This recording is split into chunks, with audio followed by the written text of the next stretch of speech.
मयंक ज्योतिष वर्ल्ड के YouTube channel में मैं डॉक्टर आर के पाठक मयंक एक बार पुनः आपका स्वागत करता हूं। बहुत से लोगों का यह प्रश्न होता है कि हमारे बेटे या बेटी का विवाह किस प्रकार का होगा, प्रेम विवाह होगा या अरेंज मैरिज होगी। और बहुत से लोग जो ज्योतियाँ भी जानना चाहते हैं कि उनका प्रेम विवाह होगा कि नहीं होगा। तो इसके बारे में इस वीडियो में पूरी जानकारी मिलेगी।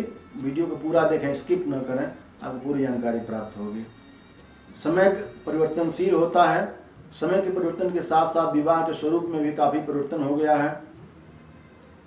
जहाँ कुछ दशकों के पहले विवाह माता पिता के द्वारा तय किए जाते थे, प्रायः कम उम्र में भी विवाह हो जाता था। माता पिता एवं रिश्तेदारों के अनुसार वर के अनुरूप कन्या का या कन्या के अनुरूप वर का चुनाव होता था। बाद में वर और कन्या की सहमति आवश्यक मानी जाने लगी और उनकी सहमति से विवाह के संबंध जुड़ने लगे।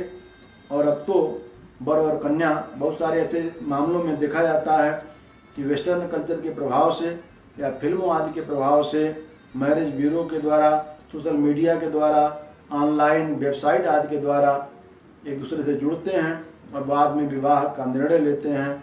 कहीं कहीं तो इस प्रकार के फिल्मों में और अन्य जगहों पर इसका और भी विकृत रूप देखने को मिलता है, जब विवाह के पूर्व ही लड़का और लड़की एक साथ रहते हैं, जिसको लिव इन रिलेशनशिप का नाम दिया जाता है, अर्थात बिन फेरे हम तेरे। और इस प्रकार से एक साथ रहने पर बाद में उनमें यदि आपसी सामंजस्य बनता है, विवाह का निर्णय लेते हैं, नहीं तो फिर अलग अलग हो जाते हैं। इस प्रकार से आजकल जो प्रेम विवाह एक दूसरे को समझने के बाद विवाह का प्रचलन हो गया है।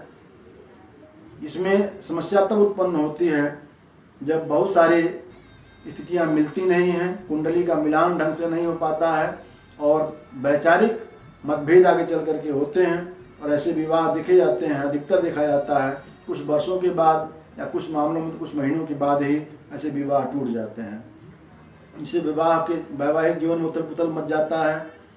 तो इस वीडियो में मैं आपको ये बताऊंगा कि आपके कुंडली में प्रेम विवाह के योग हैं या नहीं हैं, विवाह सफल रहेगा या असफल होगा, और किन लोगों की कुंडली में ऐसी संभावनाएं बनेंगी उसका हम यहाँ पर आकलन करेंगे।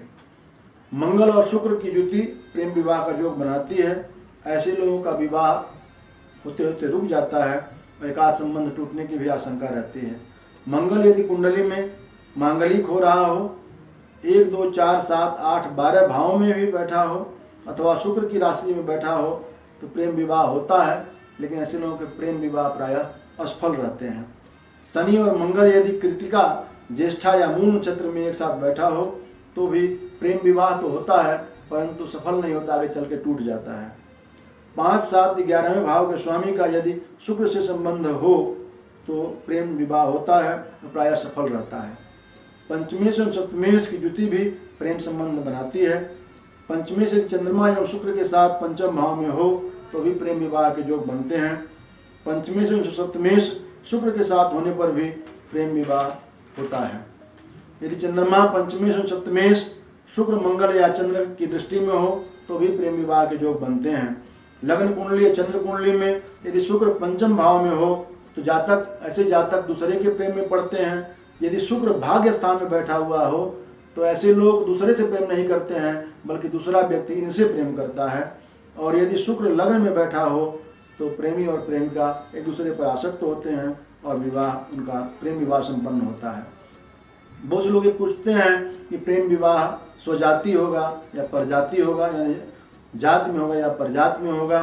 मैंने intercaste marriage, inter religion marriage के जो कौन से होते हैं, तो कुंडली में यदि 5 और 7वें स्थान पर शुक्र मंगल हो, शुक्र राहु हो, शुक्र हर्षल हो या शुक्र के साथ शनि की युति हो तो ऐसे लोगों का विवाह, प्रेम विवाह जो होता है पर जाति में होता है। यदि बृहस्पति निर्बल हो तो प्रेम विवाह घर छोड़ करके होता है और विवाह नीच जाति से हो सकता है, माता पिता के विरोध एवं लड़ाई झगड़े के बीच संपन्न होता है और ऐसे विवाह अधिकतर असफल रहते हैं। तो इस प्रकार से आपकी कुंडली में प्रेम विवाह के योग हैं या नहीं हैं और वो आगे चल कर सफल होगा या असफल होगा, इसकी जानकारी इस वीडियो में आप प्राप्त कर रहे थे।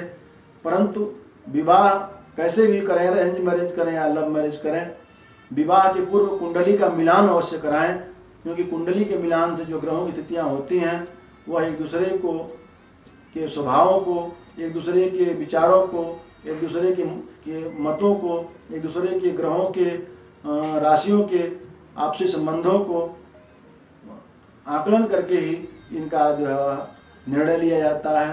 तो जो विवाह 18 गुण से ज़्यादा बनते हों, मांगलिक दोष आदि से दूर अलग हों, ऐसे समय में जब विवाह होता है, ऐसे कुंडली मिलान के बाद जब विवाह होता है तो सफल होता है और जीवन में दाम्पत्य सुख की प्राप्ति होती है। ऐसे महत्वपूर्ण विषयों को जानते रहने के लिए आप हमारे मेन ज्योतिष वर्ल्ड चैनल से जुड़ें, और यदि आपने अभी तक हमारे चैनल को सब्सक्राइब नहीं किया तो तुरंत सब्सक्राइब कर लें और वीडियो को लाइक करें और अपने मित्रों में शेयर भी करें। आपका बहुत बहुत धन्यवाद।